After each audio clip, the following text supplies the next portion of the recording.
जम्मू काश्मीर में पुणी बादल फटा वर्षा भूस्खलन आकस्मिक बन्या 11 जनकर मृत्यु तेज रियासी में 7 जनकर मृत्यु होता बेले रामबन में 4 जनकर मृत्यु होता सूचना मिली। अनेक माटी तले चापी हो रही आशंका रियासी दुर्गम माहौर अंचल में प्रबल वर्षा पर भूस्खलन होती 7 जनकर मृत्यु होती किछि लोक चापी हो रही आशंका चली सर्च ऑपरेशन से रामबन जिला राजगढ़ में बादल फटा वर्षा जो फ्लाश फ्लड आकस्मिक बन्या आसीथिला 4 जनकर मृत्यु होता बेले अनेक निखोज अछंती। बन्या अनेक लोकंकर घर भांगी जाइछि। प्रशासन पक्षर प्रभावित परिवार को अस्थायी आश्रयस्थल रखा सहित लोक सतर्क रहिबा अपील करा जाइछि। प्रशासन पक्षर उद्धार कार्य जोरदार करा जाइछि। प्रभावित अंचल में लगातार सर्च ऑपरेशन जारी रही। प्रबल वर्षा जो जम्मू श्रीनगर राजपथ विच्छिन्न हो पड़ी। तेबे अधिक सूचना आम सहित फोन लाइन रे जोड़ी होती Mahesh Palawat vice president Skymet weather. आपन को स्वागत। तो ये जो बार बार क्लाउड बर्स्ट हो रहे हैं इसका रीजन क्या है, क्या आपको लग रहा है?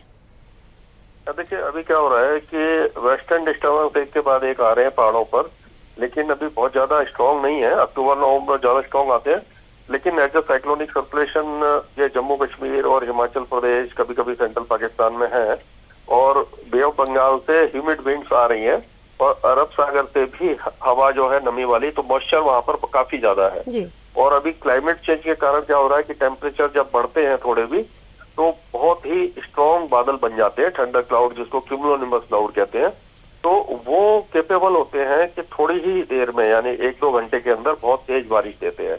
तो क्लाउड बर्स्ट का मतलब होता है कि अगर 100 मिलीमीटर या उससे ज्यादा बारिश 1 घंटे में होती है तो उसको बादल फटा या क्लाउड बर्स्ट कहते हैं जी। तो पहाड़ों पर जब भी इस तरह से तेज बारिश होती है तो सारा पानी जो वहाँ ढलान होता है वहां पर बहुत तेजी से जाता है और साथ में जो पेड़ है, चट्टाने हैं, मिट्टी है, सबको बहा के ले जाता है और इससे काफी नुकसान होता है।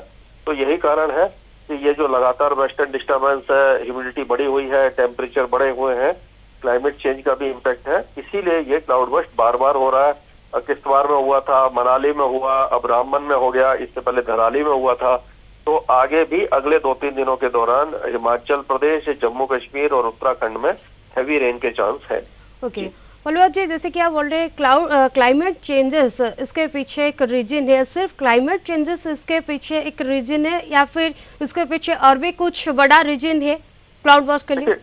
देखिए एक तो यही है कि जो वेदर सिस्टम बन जाते हैं जब वेस्टर्न डिस्टर्बेंस के साथ साथ कभी कभी क्या होता है कि अरब सागर और बंगाल की खाड़ी दोनों तरफ से अगर ह्यूमिड विंड आती है और उसमें मॉइस्चर बहुत ज्यादा बढ़ जाता है और जैसे ही थोड़ा सा क्लियरेंस होता है तो टेम्परेचर बढ़ने से जो बादल हैं काफी ऊंचे बन जाते हैं। उनका जो वर्टिकल हाइट होता है, टॉप होता है, वो 12 किलोमीटर 10 to 12 किलोमीटर तक हो जाता है। तो बहुत बड़े जो बादल बनते हैं तो हिल्स में खास करके क्योंकि टेरेन ऐसा है तो they will not move further, मतलब ज्यादा मूव नहीं कर पाते। तो जितना भी मॉइस्चर है वो एक ही जगह पर तेजी से बारिश के रूप में डिप्लीट हो जाता है, तो उसको क्लाउड बर्स्ट कहते हैं। तो यही कारण है, क्लाइमेट चेंज एक वन ऑफ द रीजन है, लेकिन अभी जो वेदर सिस्टम ऐसे बने हुए हैं इसीलिए इस समय अगले 2-3 दिनों तक इस तरह की वेदर होने की संभावना दिखाई दे रही है। पलवत जी, अभी जो सिचुएशन फैला हुआ है ये सिचुएशन पे सिर्फ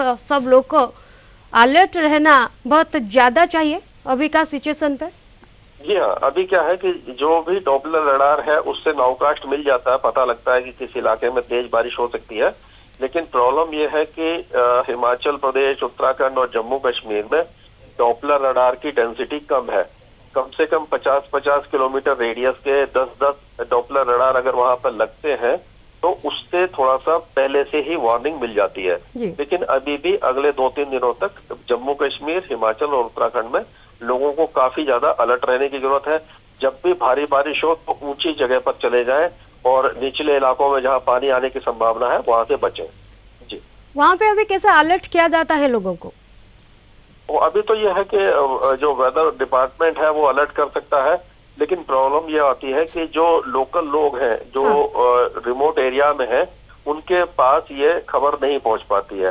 तो ये होता है कि मौसम विभाग को जो ग्राम पंचायत है, ब्लॉक लेवल है इन सब लोगों को बताना चाहिए और वो फिर जो लोकल पब्लिक है, जो विलेजर्स हैं और टूरिस्ट हैं, उनको कम्युनिकेशन करें, तब जाकर के ये बचाव हो सकता है। लेकिन अभी मुझे लगता है कि ये कम्युनिकेशन जो सिस्टम है बहुत ज्यादा स्ट्रांग नहीं है।